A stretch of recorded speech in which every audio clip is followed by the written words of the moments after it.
Diablo 4's much anticipated new expansion, Vessel of Hatred, is nearly out, and I'm bringing you Spiritborn builds that will absolutely crush the leveling process from level 1 to 60 and even beyond. The aim of this video is to bring you a build that will dominate from day 1 of the new expansion without requiring any RNG drops. There are no uniques that are required for the build, and the aspects in this build are all obtainable from dungeons from level 1. I'll place a planner for the build down in the comments below. In order to understand the build, it's important to understand some fundamental mechanics around the Spiritborn class, which are new to the game. If you already know this, then you can use the timestamps below to skip to the build. So the Spiritborn has 4 types of skills based on animal spirits. Jaguar skills, which are fire damage based and focus on multi-attacks. Eagle skills, which do lightning damage and are focused on mobility. Gorilla skills, which do physical damage and focus on damage mitigation.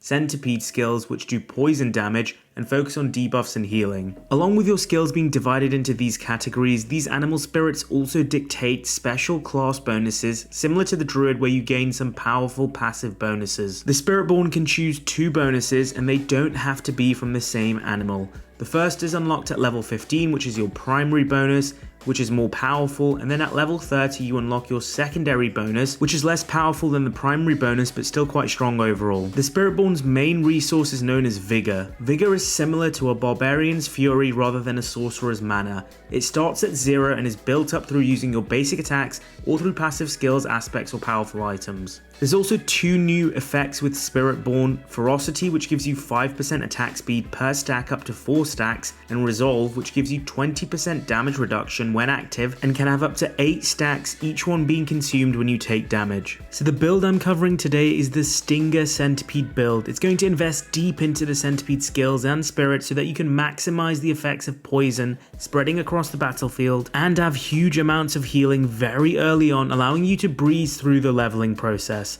The poison damage you can cause with this build is going to be absolutely insane for both taking out hordes of enemies and for taking out bosses. So let's go over the gameplay loop of the build and what animal spirits this build primarily focuses on. The core skill that this entire build revolves around is Stinger. Stinger deals damage directly to a targeted area and to any surrounding poisoned enemies. Enhanced Stinger itself applies poison to enemies, and then with Rampant Stinger your damage is increased against single targets based on the number of nearby poisoned enemies. Our basic skill is Withering Fist, which deals direct damage and applies poison damage. Enhanced Withering Fist boosts the amount of vigor you gain every second based on nearby enemies poisoned by Withering Fist itself.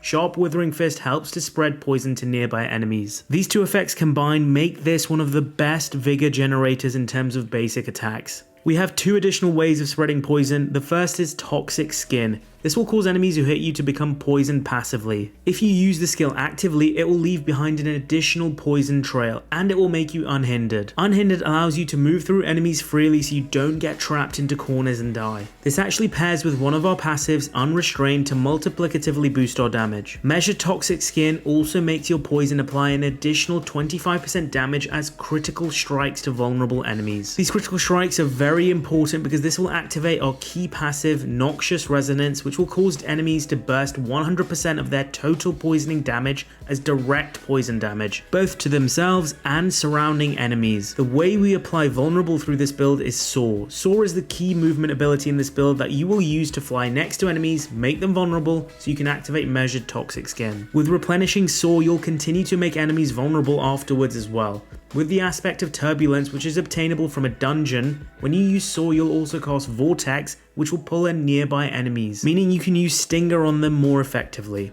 Our other source of poison damage in this build is Touch of Death, which is cooldown based and will apply a massive amount of poison damage. When that poisoned enemy dies, it will spread the infection through a swarm. This skill will also heal you, and it will reapply Touch of Death's poison damage. Again, the reason why it's so important to have lots of sources of poison is because it's the total poison damage that will make your key passive Noxious Resonance deadly. Our ultimate ability is the Devourer, which summons a giant centipede spirit which blasts enemies for direct damage and spreads poison damage even further. Usually ultimate abilities aren't great for leveling, but Spiritborn has so many amazing passive benefits that are associated with ultimate skills, so I can't see many Spiritborn builds not incorporating them. Our primary spirit is the Centipede Spirit so that enemies become weaker and slower. This is important not only for survival, but because we deal more damage to crowd control enemies thanks to the passive Oppressive. Our secondary spirit is also Centipede so that we boost our healing based on the number of nearby poisoned enemies. Honestly, the healing in this build is nuts. There are 3 main aspects to obtain for the build, luckily they're all obtainable from dungeons. The aspect of Pestilence will create a Pestilent Swarm which will cause even more damage over time when you use your Stinger. The Insatiable aspect will boost the duration of Touch of Death swarms and make them deadlier. Then you have the aspect of Turbulence, which makes Saw also cast Vortex, allowing you to bunch up enemies easier so you can spread poison and hit them with Stinger much easier as well. In terms of tempers, these aren't necessary, but look out for Centipede Augments, chance for Stinger to extra hit on your weapons, and Centipede Innovation, Stinger size on your armor so there's even more AoE coverage. But don't worry, they aren't important for a leveling build at all. There's no mandatory unique for the build, but my god do some of them look crazy and will really boost the output of this build. So here's a couple to look out for whilst leveling. Because this is a pure Centipede build where the spirits match, look out for the Loyalty's Mantle unique helmet, which makes our spirits 100% more potent, and our skills cost less vigor and have less cooldown. The other unique to look out for is the Ring of Writhing Moon. The main effect of this is it will make pestilent swarms orbit around you, which could open up a slightly new playstyle similar to Lightning Ball or Twisting Blades. And it will make pestilent swarms generate vigor on hit, which will solve a lot of early vigor generation issues. So let's go over the skill tree. There will be a leveling path for the build listed for you to follow in the planner as well. Start by putting 1 point into Withering Fist and 1 point into Enhanced Withering Fist. Then unlock your main skill Stinger as soon as possible. Go back and get Sharp Withering Fist so you can start spreading poison damage. Then get Enhanced and Rampant Stinger. We will eventually make Stinger 5 out of 5, but this is a little later on.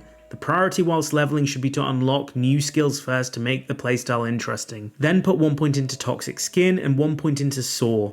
Add 1 point into Enhanced and Measured Toxic Skin. Then add 1 point into Enhanced Saw and 1 point into Replenishing Saw. Go back and add those 4 points into Stinger to make it 5 out of 5. Now you can unlock Touch of Death. Get Enhanced and Invasive Touch of Death. We will make Touch of Death 5 out of 5 later on.